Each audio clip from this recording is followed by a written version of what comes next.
She said sit beside me. Then slid into my arms on the floor, asking me to stay closer. Have you ever felt a connection so quiet, so impossible, that it makes your heart ache in silence? That's what happened the first time she asked me to sit beside her. I was young, unprepared, and yet drawn to her in ways I couldn't explain. Every glance, every brush of her hand, every hesitant smile felt electric, like the world had shrunk to just the two of us. It wasn't love yet. It was something raw, forbidden, and beautiful. And I couldn't stop thinking about her, even when I knew I shouldn't.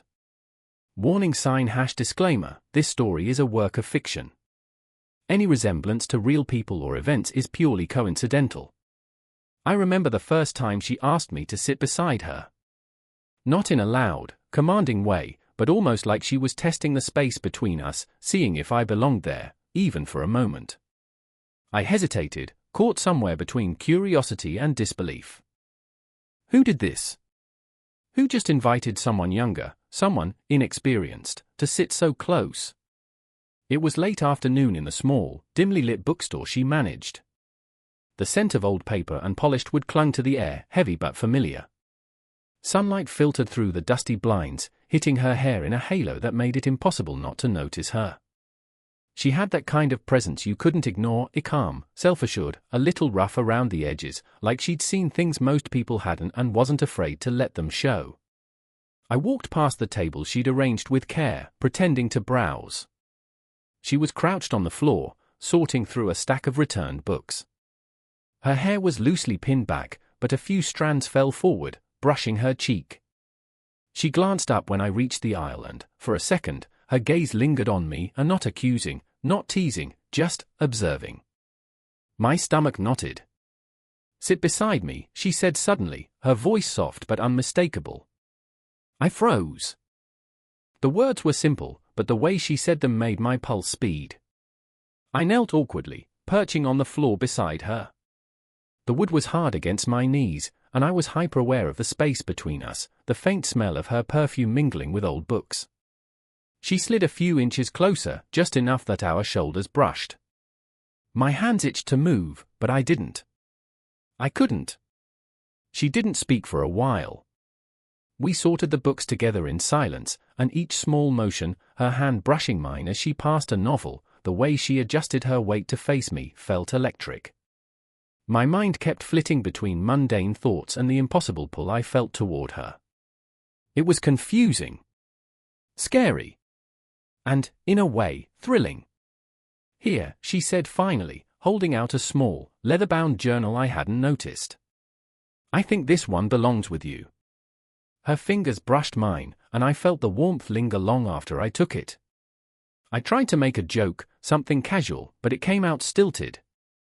She smiled, a small, knowing smile that didn't need words. We paused again, this time our eyes meeting. I noticed the faint tremble of her lips, the way she tilted her head, watching me almost like she was waiting for permission to say something more. I wanted to ask what she meant by the closeness, by the way she looked at me, but I didn't. I couldn't. Then she did the unthinkable. She leaned in, sliding closer, and rested her head lightly against my shoulder. Stay closer, she whispered, almost shyly, almost teasingly. My heart nearly stopped. The warmth of her against me, the softness in her voice, made every thought scatter. My brain tried to protest, this was absurd, inappropriate, but my body refused to listen. I said nothing. I didn't move. I couldn't. We stayed there like that, the world shrinking to the space between us, until a sudden noise from the front of the store made us both flinch and break the spell. That night, I kept replaying her voice in my head. Like I missed something, or maybe wanted something. It was a Thursday evening, the kind of quiet that makes the little bookstore feel like it exists outside time. She was behind the counter, stacking invoices and receipts, and I was there helping, though I wasn't entirely sure what needed fixing. I watched her from the doorway, noticing how her shoulders slumped slightly when she thought no one was looking, and how her fingers tapped rhythmically on a ledger, a small, nervous rhythm she didn't seem aware of. She glanced up and caught me staring. Her eyes flicked away almost immediately, a small flash of embarrassment, or maybe something else, I couldn't name. I stepped closer, carrying a stack of unsorted books, and she didn't say anything. Not right away. She just gestured vaguely toward a corner of the counter, her movements careful, precise. "You can put them there," she said, voice flat, but her hands betrayed her slight hesitation. They were elegant and capable, yet the skin around her knuckles was dry, and I noticed a tiny scar near her wrist, something personal, but she didn't offer the story. As I worked beside her, I became acutely aware of the small things. The faint scent of her shampoo, the soft rustle of her blouse as she moved, the way her laugh came in short bursts, more like a release than a joy. She shifted occasionally, rubbing her temples, and I wondered what thoughts weighed so heavily on her that she carried them in subtle ticks and sighs. "Do you need a hand with that?" I asked softly, handing her a ledger. She hesitated, fingers brushing mine, and for a fraction of a second, I felt a jolt of warmth shoot up my arm. Maybe," she said, voice quieter this time. She didn't look at me, busying herself with aligning papers, yet I sensed her noticing my presence, measuring it, weighing it against some invisible boundary she had drawn. I tried not to stare, but I couldn't help noticing the fine lines that traced the edges of her eyes, the slight tremble in her fingers as she set down a cup of coffee she clearly hadn't drunk yet. There was a fatigue about her, a quiet vulnerability that wasn't obvious at first glance, but impossible to ignore once you saw it. We worked in silence for a few minutes, the only sound the occasional scratch of pen on paper, the soft thump of books being stacked. Then, suddenly, she looked at me. Not a glance, the proper, full look, as if trying to say something she wasn't ready to voice. Her chest rose and fell, subtle, measured, but enough for me to notice how fragile she seemed in that moment. I wanted to ask her what was on her mind, but I didn't. I only stayed close, letting the silence stretch between us, electric and charged. She shifted slightly, leaning back against the counter, and for a heartbeat, I thought she might reach for my hand. She didn't. Instead, she exhaled softly and looked down at the papers again. She looked at me like she wanted to say something, but didn't.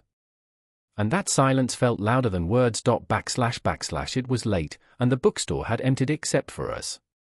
Rain streaked the windows in uneven patterns, drumming softly against the glass, a rhythm that seemed almost alive. She was shelving the last of the new arrivals, crouched low, and I stood nearby, quietly watching, trying not to appear intrusive.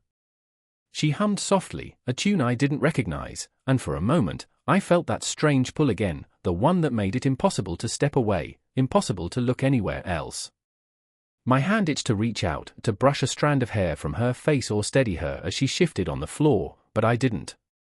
I reminded myself to breathe, to respect the space that felt both hers and not. Then her phone buzzed. She glanced at the screen, a flicker of tension passing over her face. I saw a name I didn't know flash briefly, and she sighed, tucking the phone back into her pocket without answering. Something about that hesitation made my chest tighten. I wanted to ask who it was, but I knew better. Some things weren't mine to touch. I stepped closer, carrying a pile of unsorted books. "Here," I said, holding them out. She reached for the first one, and our fingers brushed. It was almost nothing, but it made me swallow hard. I thought I saw a flash of amusement in her eyes, quickly masked by the habitual calm she carried like armor. "You shouldn't stay too long," she said suddenly, straightening. Her voice was even, but there was a strange undercurrent, a warning, or maybe a plea. I felt my heart knot. I wanted to protest, to say I didn't care, that I wanted to stay, but I stayed silent. Instead, I let the silence stretch, charged, as we both worked in the same small corner of the shop. She hummed again, softly, almost absently, and I noticed how tired her eyes looked, the faint shadows beneath them, the way she shifted her weight from one knee to the other as if grounding herself. At one point, I moved a step closer than necessary, and she froze slightly, caught mid-motion. Her gaze met mine, and for a moment, it felt like the world outside had stopped. There was a question in her eyes, an unspoken something that made my chest ache with longing. My hand moved almost of its own volition, hovering near hers. I wanted to close the gap, to touch her, to feel the warmth she radiated. But just as my fingers trembled halfway to hers, she pulled back slightly, shaking her head, and said, "You should go now." I obeyed, my body stiff, my heart unwilling. I stepped back, keeping my hands to myself, but every nerve in my body felt electrified. My mind screamed at me to stay, to lean in, to cross whatever invisible line she'd drawn. And yet I didn't. My body left that room, but not completely. Part of me lingered there on the floor beside her, in the faint scent of her perfume, in the soft rhythm of her hum, in the impossible tension of a closeness neither of us dared to name. My hand was halfway to hers when she said, "You should go now." And I did. But only my body left that room. The next evening, the bookstore felt smaller somehow, as if the air itself had thickened around us. She was at the counter, sorting receipts, and I lingered near the doorway, pretending to browse. I didn't move closer this time. I didn't dare. But every glance, every small movement of hers made me ache with a kind of silent desperation I hadn't known I could feel. She looked up and caught me watching. Her lips parted slightly, almost like she wanted to speak, but no words came. She shifted in her chair, the soft creak echoing in the quiet room, and for a moment, I thought she might say something, anything, to bridge the charged distance between us. "Why are you here again?" she asked finally, voice low, almost teasing, though it carried a weight I couldn't place. I wanted to help, I muttered, though it sounded lame even to me. I stepped closer, hands full of books, hoping the mundane task could mask the tension curling between us. She studied me for a long moment. Then, slowly, she set down her pen, leaned back in her chair, and folded her hands in her lap. I noticed how her fingers twitched slightly, betraying the calm exterior she always wore like armor. Her gaze met mine fully this time, holding it, searching. "What are we doing?" she asked quietly, almost a whisper. There was no accusation, no flirtation. Just the raw, aching question that hung between us like a fragile thread. I wanted to answer, to reassure her, to tell her I didn't know, that I wasn't sure what any of this was either. But I couldn't. Words felt too heavy, too certain. Instead, I set the books on the counter and sank onto the floor beside her, careful to keep a respectful distance. We sat like that for a long stretch of silence, listening to the quiet shuffle of paper, the distant hum of streetlights outside, the faint rhythm of our breathing. She didn't look away. I didn't either. Every so often, she would tilt her head slightly, her hair brushing her cheek, her eyes narrowing as if she were trying to read me. And I wanted to tell her everything I felt, the ache, the longing, the confusion, but I couldn't.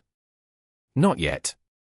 Finally, she exhaled, slow and deliberate, as if releasing something she had held inside for far too long. "I don't know how this is supposed to work," she said. "Or if it's supposed to work at all." I nodded silently, feeling my throat tighten. I wanted to reassure her. I wanted to promise her that none of this had to be complicated. But the truth was, I didn't know how it would work either. We were two people orbiting some unspoken gravity, close enough to feel the pull, far enough that a single misstep could break everything. She didn't say anything after that. She just looked at me, like she was already mourning something we never even had. And in that silence, heavy and fragile, I realized that the tension between us wasn't just desire or curiosity. It was fear, longing, hesitation, and all the quiet, unspoken things that made her, and this impossible connection, feel alive. The next afternoon, I found her in the back room, dust motes drifting in the shafts of sunlight falling through the half-open blinds. She was sifting through old boxes, pulling out a stack of notebooks and letters tied with string. Something about the careful way she handled them made me pause. These weren't just books, they were pieces of her life, carefully preserved, delicate, and private. "Those are old," I said quietly, stepping closer. She glanced at me, a flicker of vulnerability crossing her face. "They're memories," she admitted softly. "Things I haven't looked at in years." She didn't elaborate, but the slight tremble in her hand spoke louder than any words could. I knelt beside her to help, noticing the small details, the faint crease at the corner of her eyes when she smiled faintly, the subtle way her lips pressed together when something painful crossed her mind, the way she paused mid-motion, as if measuring whether she could trust me with what she carried. "I lost someone," she said eventually, almost in a whisper, eyes focused on a yellowed photograph. "A long time ago." I thought I'd never think about it again. But some things, they just stick. I reached out, lightly brushing the photo with my finger, careful not to invade her space. "I get that," I said softly. "Sometimes people leave traces you can't ignore." She glanced at me, and for a moment, it felt like she wasn't sure whether I understood. Or maybe she wasn't sure if she could let me understand. There was a pause, heavy with unspoken words. I wanted to fill it with something comforting, but I didn't. Instead, I stayed still, letting the silence carry the weight. Then she laughed, a short, almost self-deprecating laugh that made my chest tighten. "You always make things sound easier than they are," she said, shaking her head. But there was no edge in her tone. Just a softness, a crack in her usual composed exterior. I noticed her shoulders relax slightly, a subtle surrender to the moment, and I realized how rare it was to see her like this, unguarded, human, fragile. My chest ached with something I hadn't named yet, and I knew she could feel it too. Finally, she set the photo down and met my gaze fully. There was a softness there, a quiet trust, something that hadn't been there before. "I haven't allowed myself to feel this in a long time," she admitted, her voice barely above a whisper. Not for anyone." I swallowed, my own heart racing in response. "Then maybe you can start now," I murmured, unsure if I meant it for her, for me, or for both of us. She took a slow breath, the kind that seemed to pull years of tension from her body. And for the first time, she looked at me without fear, just presence, raw and honest, as if she had decided to let me see her fully, even if only for a moment. That moment lingered long after the boxes were put away, in the quiet hum of the bookstore, in the faint sunlight catching dust in the air. It wasn't dramatic. It wasn't a declaration. But the subtle shift between us, fragile, tentative, seismic in its own way, had changed everything. She took a breath like she hadn't allowed herself to in years. And for the first time, she looked at me without fear. It was late evening again, and the bookstore was bathed in the soft amber glow of the overhead lights. She was sitting cross-legged on the floor, flipping through a stack of journals she'd pulled from the back. I lingered nearby, carrying a small tray with coffee I'd made, black, just how she liked it. She glanced up, startled, but not displeased. "You didn't have to," she murmured. "I wanted to," I said softly, setting the tray down beside her. Our fingers brushed briefly, a casual touch that sent a small, electric shock through both of us. I didn't pull away. She sighed, leaning back against a low shelf, shoulders hunched slightly, and I felt the familiar tug in my chest. The tension that had built between us over weeks, the unspoken words, the near confessions, the moments that had almost broken the surface, it all seemed to converge here. We worked quietly, sitting close but careful, comfortable but aware. Every glance, every small movement felt deliberate and charged, like gravity had shifted and we were the only two people in the room. Then, without a word, she leaned her head against my shoulder. I froze for a fraction of a second, surprised, but I didn't move. I let her stay there. My arm went up almost instinctively, resting lightly against her back. Not holding her, not claiming her, just present. It was intimate without being overwhelming, quiet without fanfare. And yet, the small contact spoke volumes. It said everything we couldn't, the trust, the closeness, the shared vulnerability. "I don't know if I'm supposed to feel like this," she whispered. Her voice was low, hesitant, almost afraid. I felt her breath brush my arm, soft and warm, and my heart skipped. "You can," I replied, barely audible. "You can feel whatever you need to feel." We sat like that for what felt like hours, the world outside irrelevant. No grand gestures, no declarations, just presence. I noticed how she relaxed into the moment, how the slight tension in her shoulders eased, how the faint tremor in her hands disappeared as she let herself rest. I wanted to tell her everything I felt, the longing, the ache, the impossibility of wanting her as much as I did. But I didn't. Instead, I let the quiet speak for me, letting the space between us carry the weight of our emotions. She shifted slightly, brushing a loose strand of hair behind her ear, then rested her hand near mine. Not intentionally holding it, just close. That small nearness felt like permission, like an unspoken agreement that this was okay. Whatever this was, it didn't need words to validate it. And in that moment, I realized that the collapse had already happened. There was no denying the gravity, the pull, the inevitability of what had been building between us. She didn't say she loved me. But she let her guard down, and that was louder than any "I love you" ever could be. Weeks later, I found myself alone in the bookstore, the quiet hum of the street outside spilling through the half-open door. She was gone for the day, but the spaces she occupied, the corner where she sat, the counter where she worked, the little pile of journals she left behind, still felt alive. It was as if she had left small traces of herself in every shadow, every creak of the floorboards. I sat on the floor near the counter, running my fingers over a worn notebook she had absent-mindedly left out. Her handwriting jumped off the page in loops and curves, tiny glimpses of the thoughts she had shared only with herself. I smiled faintly, imagining her beside me, head leaning against my shoulder, laughter soft and restrained, voice low and quiet. Being with her had changed the rhythm of my days.